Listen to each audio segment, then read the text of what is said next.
também não aconteceria, tá? A gente está plantando uma semente. Existem greenhouses de grande porte no Brasil, na Unifesp, há uns 20 anos. Existe no Rio Grande do Sul. Existe um online em Ribeirão Preto, na USP.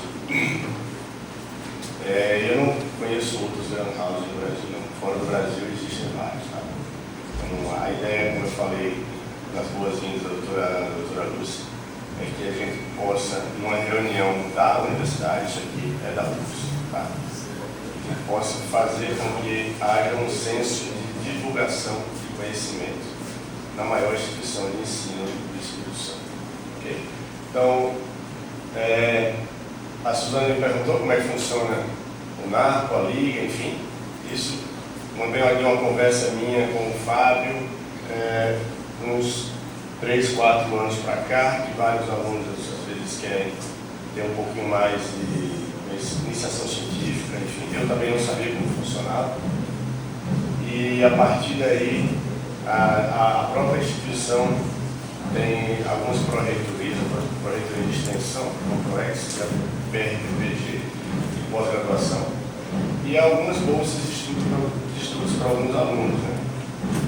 Então, hoje nós temos um núcleo avançado de retiro de pesquisa em oftalmologia, que é o guarda-chuva, tudo, e debaixo dele nós temos o Museão da Diabetes em Novembro, nós temos a Liga de Oftalmologia, nós temos outras coisas acontecendo, vários trabalhos enviados para congressos, e a gente poderia introduzir os alunos antes do colégio da graduação e até alguns deles em pós-graduação.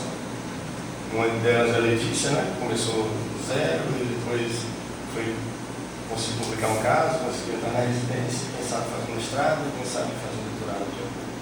Então, a iniciação científica é algo antes da formatura e o primeiro passo da vida científica do profissional, antes do mestrado, doutorado, etc. Então não vamos nos delongar muito. A gente vai conversar hoje sobre 3 casos clínicos, seriam 4, mas o tempo não deixou. E a gente vai falar no final de um negócio muito interessante. É um relatório do laboratório Roche, que nem todos da Roche do Brasil conheciam, assim, é um negócio mais de fora do Brasil, mostrando as causas de cegueira no mundo inteiro. Então o João vai tentar finalizar isso com chave. A ideia do Greenhouse está sendo amadurecida há mais de 2 anos, só que dificuldade de financiamento, e a gente vai tentar trazer sempre um palestrante de fora do Espírito Santo, tentar também trazer palestrantes de dentro do Espírito Santo, para que a gente possa fazer essa democracia, pelo menos científica, que é discutido daquela porta para dentro, é ciência pura, que é discutido da porta para fora e não deve nos interessar. Mercado, clínicas, concorrência, compra, etc. Isso não deve entrar da porta para dentro. Isso vai ser muito claro nos próximos episódios. Então, mais uma vez, sejam bem-vindos e vou passar a palavra para um aluno dali que vai falar um pouquinho sobre o primeiro caso.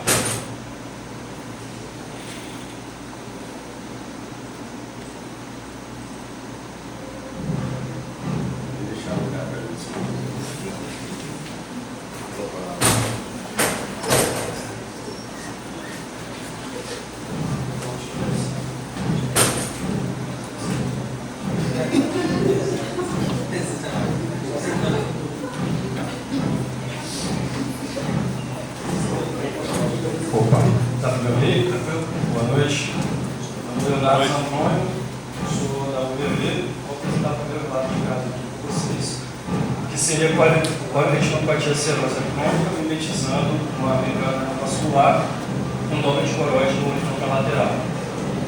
Ou uma serose com coroide, dobra de coroide no horizontal lateral. O objetivo seria relatar no olho direito a CSC crônica do paciente que teve uma evolução positiva com tratamento com espironolactona. Paciente feminino, 55 anos, portadora de hipotiroidismo, pseudofásica dos olhos, baixa acuidade visual, esquematopsia no olho direito.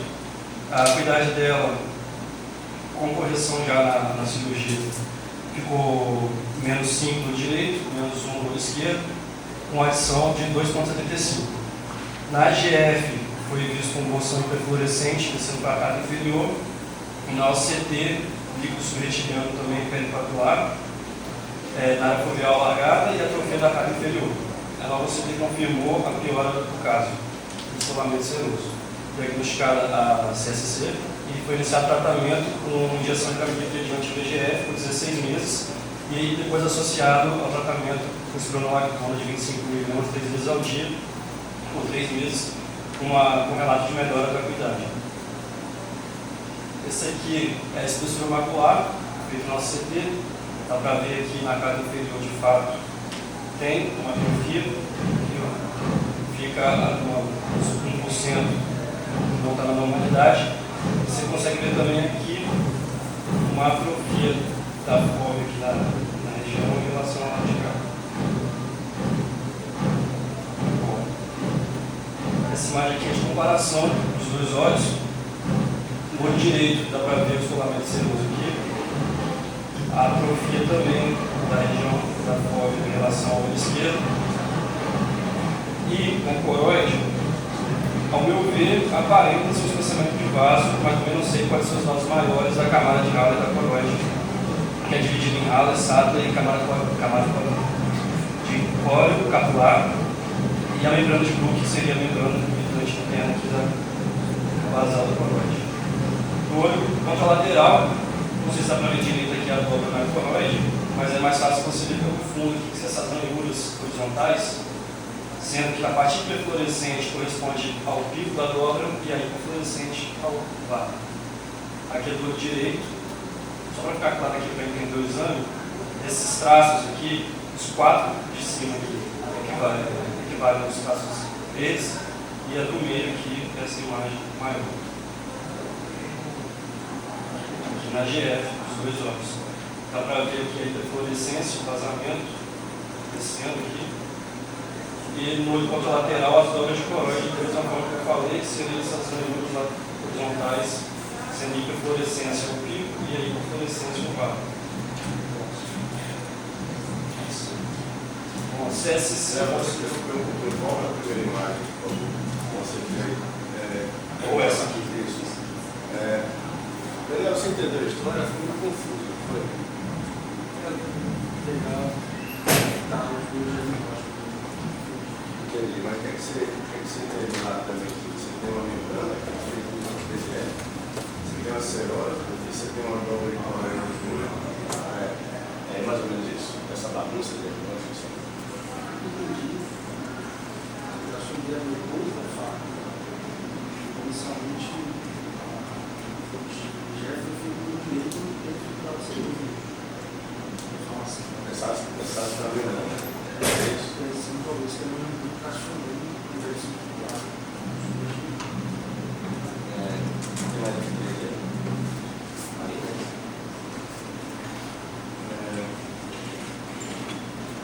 Marina, o que você acha? Essa história de seroso aí é uma membrana ou uma cerose?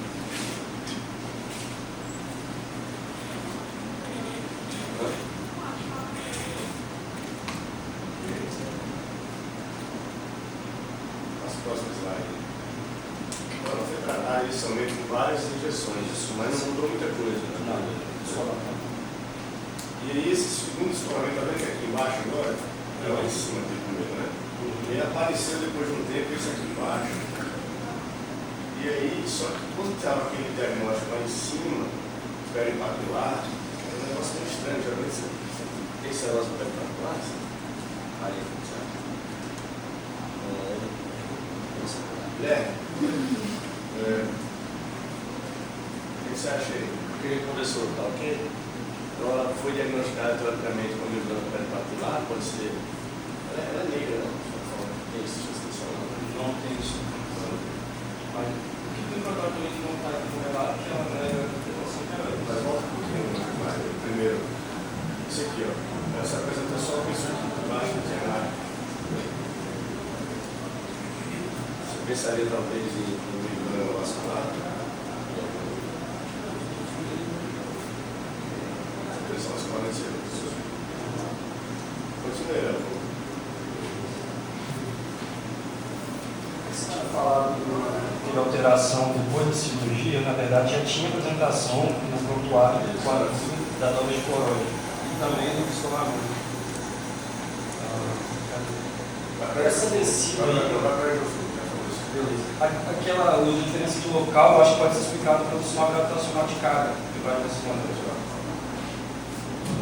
Eu já falei da onde? Pode passar assim comigo?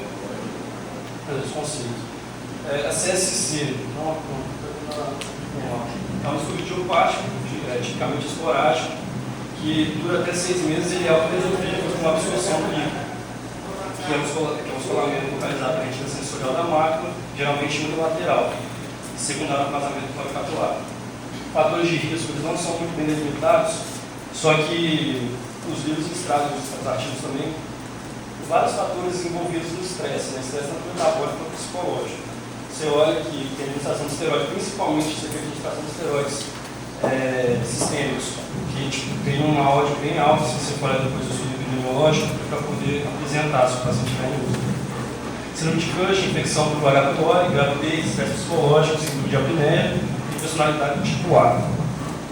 A epidemiologia é 9,9 para cada 100 mil para homens e chega a ser até de 36 vezes mais prevalente do que em mulheres, que é 1,7 a cada 100 mil. Etiopatogenia, o que se sabe que envolve primariamente uma disfunção do VPR, que é o da retina, bem como uma hiperpermeabilidade também dos vasos capilares. Os aspectos clínicos, o paciente vai ter a visão curva, uma metamorfopsia, alteração de formas, micropsia, redução do tamanho, e também a descromatopsia leve, que é uma disfunção na percepção das cores. Os sinais, escolamento seroso da retina, você pode ter um foco de despigmentação do epitélio, pequenas áreas de atrofia, nas lesões crônicas essa atrofia ela pode ser subjacente e evoluir depois, eventualmente, uma CSC bolhosa, que são escolamentos isolados ou múltiplos serose da retina e do PL.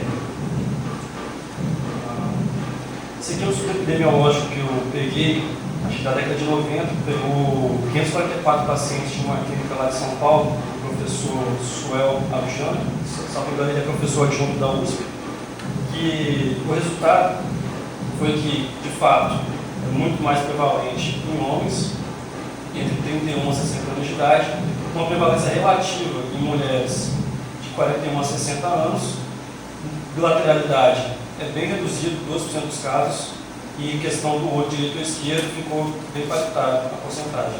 E a sazonalidade não teve alteração. Foi o ano inteiro, esse foi igual. Esse aqui é um estudo que usou base de dados Medline e PubMed, que aqui tem os fatores de risco e as odds aqui para poder apresentar ou não. Aí você pode ver aqui que o sistema de esteroide, quem usa pode ter até 37,1 vezes mais chance de desenvolver a doença do que não tem. Aí você olha outros fatores de risco que também como de álcool, antibiótico, Cushing, personalidade tipo A, gravidez, que você resolve de 1 a 2 meses após o parto, H. pylori e história familiar. Falta, né? Esse aqui foi um quadro relatando também, puxando o gancho da questão familiar. Você tem um gene que foi um polimorfismo de nucleotídeo simples, que é achado, que é esse polimorfismo aqui, 13, não consigo ler aqui não, mas isso aí, no intron 15, que a chance é baixíssima de uma pessoa que apresenta esse polimorfismo não ter a doença crônica, o estado crônico. Evolução da CSC, ela é rápida, que até de 1 a 6 meses com a absorção do líquido pelo próprio organismo. Evolução prolongada, de até 12 meses, com algum grau de piora, com alguns sinais. E evolução crônica, que é mais de 12 meses, com lesões progressivas do epitélio. Que aí você pode ocasionalmente desenvolver a membrana neovascular. Dos que são crônicos, aproximadamente 4 a 8% desenvolvem a membrana. Isso é patologia. Tá, isso aqui é para ter uma noção anatômica para identificar a lesão, que fica entre a coroide e o EPR, no olho, fica mais ou menos assim, mostrando de uma forma didática o isolamento. Isso aqui é de um artigo publicado no Journal da Nature, que é eu acho o nome, em inglês, que ele tenta explicar diversas hipóteses do que faz esse extravasamento do líquido. Aí você tem desde compressão da esclera nas veias vorticosas, gerando uma compressão das veias aqui, das veias mesmo. Você tem um aumento de pressão aqui, uma hiperpermeabilidade da artéria aqui dos vasos maiores, aqui embaixo na camada de halo, da coroide. Você pode ter o DEP junto, que seria o descolamento do epitélio, descolamento entre o epitélio e a camada de fotoreceptores aqui, da retina. E vou passar para esse mais rápido. Isso aqui como funcionaria também? Você tem a questão do gene, tanto no CFH aqui, então, essas aqui são terapias. A terapia utilizada aqui, dentro de todas que são demonstradas no artigo, foi utilizada o antagonista receptor de mineral corticoide, que aqui você evita uma vasodilatação pelo down-regulation do canais de potássio e de cálcio, só que só se deve monitorar o nível cérebro para poder evitar uma arritmia cardíaca, então hipotassemia, e também ficar de olho se a pessoa não tem uma taxa de filtração glomerular muito abaixo, que pode já bem baixa, que é 30 ml por minuto. Tive aqui outros formas de terapia, e o nível de evidência do tratamento aqui e o taxa de recomendação dele. Obrigado. Resume em 10 segundos. Tá. 10 segundos. Uma mulher. Mulher de 25 anos, ela possível, baixa de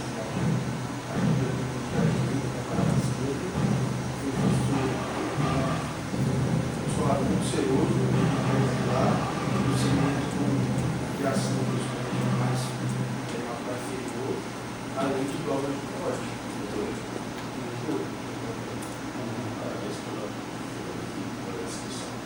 O chefe fala, doutor, aqui é a doutora Legilma.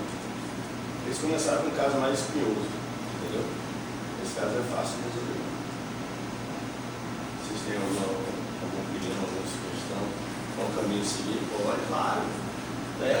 Nós temos 5 minutos. Só. Bota aquela foto de escolamento lá embaixo. O exame é assim, funcionando. Aí, passa aqui.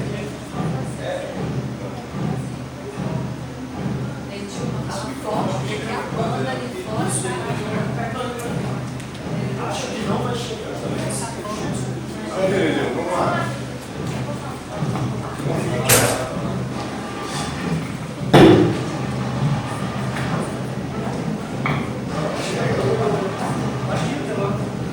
Boa noite a todos, obrigado pelo convite e quero parabenizar por esse evento, que vai ser muito importante para todos nós. Olha só, três pontos importantes.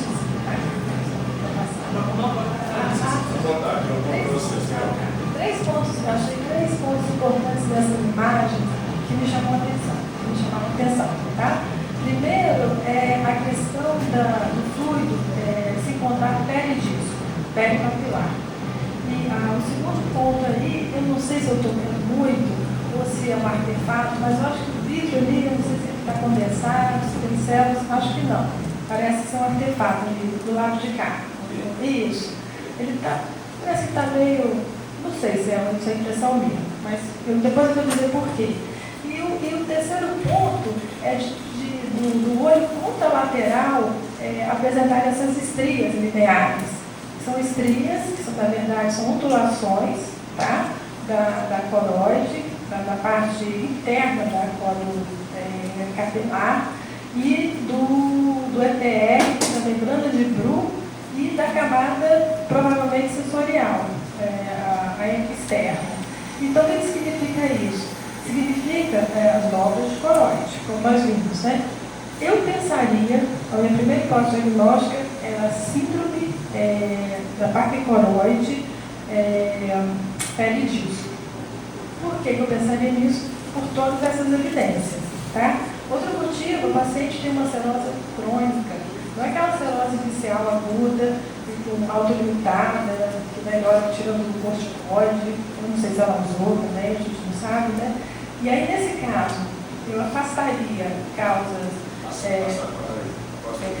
nesse paciente, uma senhora, né, de 55 anos, por ter essa zona de cloróide, afastaria tumores, faria uma avaliação sistemática neurológica com ressonância, afastando tumores, afastando causas de hipotensão, cirurgias e tal, eu iria buscar a parte infecciosa. No caso, faria uma triagem infecciosa importante.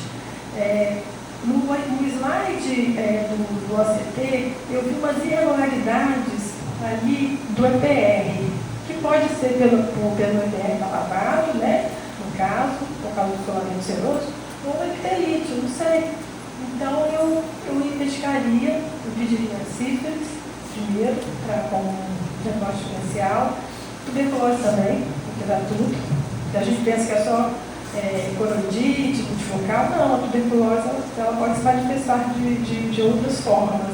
Pediria, lembraria de Lyme, doença de Lyme, porque é pé de disco, neuroretinite ali, e depois, se essas causas infecciosas fossem afastadas, eu ia para imunológico, para as causas reumatológicas, né, doença do colágeno. Por quê? Por causa da droga de coroide, que também pode causar alteração a nível da membrana de grupo. Pensaria em lúpus, QC, sei lá, alguma coisa assim. Né? Essa é a minha impressão. Obrigado, chefe Dilma. Obrigado mesmo. Então nós vamos ter que dar a resposta para o Dilma no próximo episódio. Você vai ter que pegar todos esses exames que já foram feitos no plano, certo? Então, a imagem geral, vamos para a estrutura dela. Realmente, inicialmente, ele hoje pediu todos os exames de infecções, certo? Avaliação reumatológica do normal. O que ficou marcado é esse vazamento, esses dados da coroide bem grossos, como você falou. Esse negócio de parque coroide é recente, né? Vocês falam muito de parque coroide. Volta na conceito, os vasos gigantes desse aqui, mas aqui não tanto, né? Nós voltaremos para lá embaixo, mas aqui nós vasos não tanto aqui. Então, assim, cuidado com as suas sugestões, e nós vamos. Olha, 1 minuto. Estou até sentado aqui com informação. Só lembrar ao pessoal que, como o Sr. Thiago falou, o parque coroide é algo recente e a parque coroide peripapilar é ainda algo mais recente. Então, e a serose central faz parte da parque coroide, do espectro parque coroide. Muitas vezes não, eventualmente a coroide vai estar até uma espessura normal, digamos assim, abaixo de 300, mas perto do disco pode estar mais espessado, ou então a coroide não está nem tão espessa, mas a presença dos paquivasos já pode indicar essa doença. Tem os comentários da doutora Dilma totalmente pertinentes. Essa paciente está fora do padrão, né, de um paciente que se espera ter uma serose, então é importante fazer esse rastreio. E um comentário a respeito do tratamento. Eu já usei aldactona, spironolactona em alguns casos, mas se destacar que recentemente foi publicado um estudo multicêntrico, o VICE, o nome dele, mostrando que não há uma evidência muito forte do uso disso daí, da aldactona, da spironolactona, para tratar a célula central. Inclusive, no último congresso da USP, teve um caso desse, a banca foi até forte nos comentários, falou, hoje em dia alguém tratar com spironolactona um caso de serosa, depois desse estudo multicêntrico, seria um absurdo, usando termos bastante fortes. Apesar disso, se você entrar na página da Academia Americana de Oftalmologia, ainda consta lá, e foi atualizada de forma até recente, o uso possível da spironolactona para tratar. Então, ainda não é algo bem definido. Quando falar da serose aguda de uma para 6 meses, não funciona realmente, mas eu vou falar que na serose crônica não foi investigado tão profundamente da serose aguda. Não sei. Aí o que acontece? Ninguém sabe se foi por esse lactório, mas esse monte de injeção dessa paciente não funciona.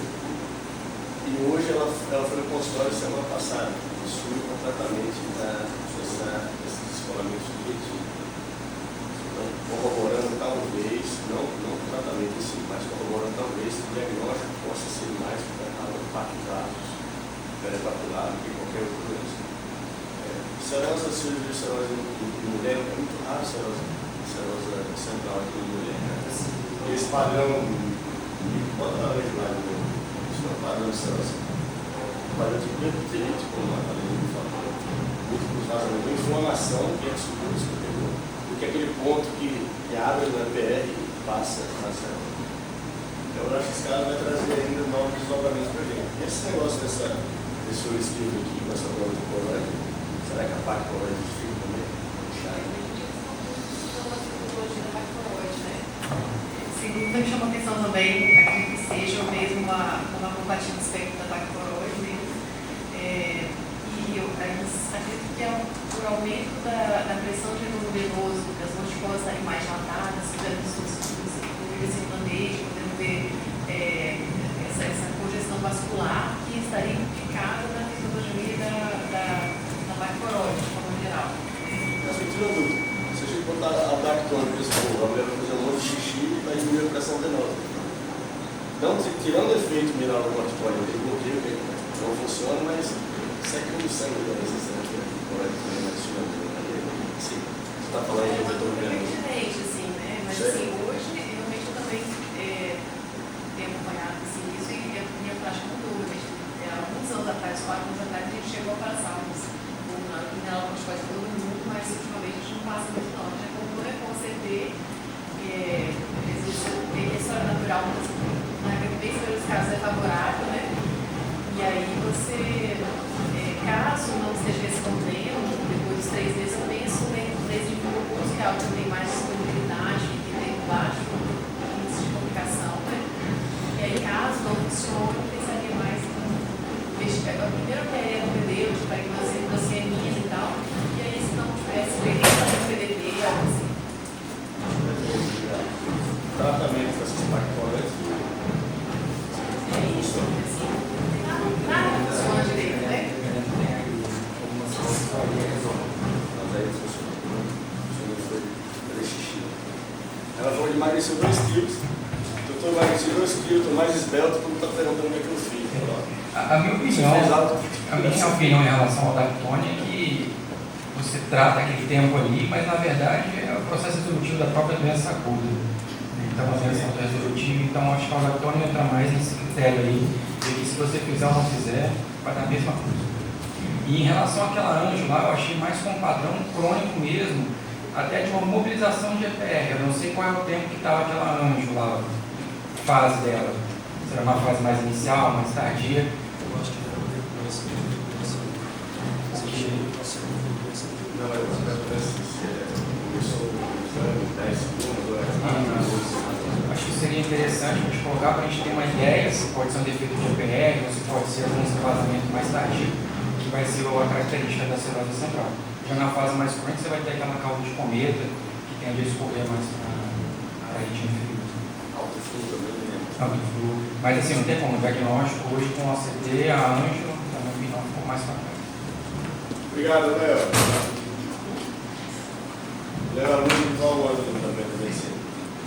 Não dá para exigir muito do aluno de quinto período, enfim, mas falou super bem, parabéns. Não é fácil estar mesmo com a plateia. Bom, parabéns de verdade.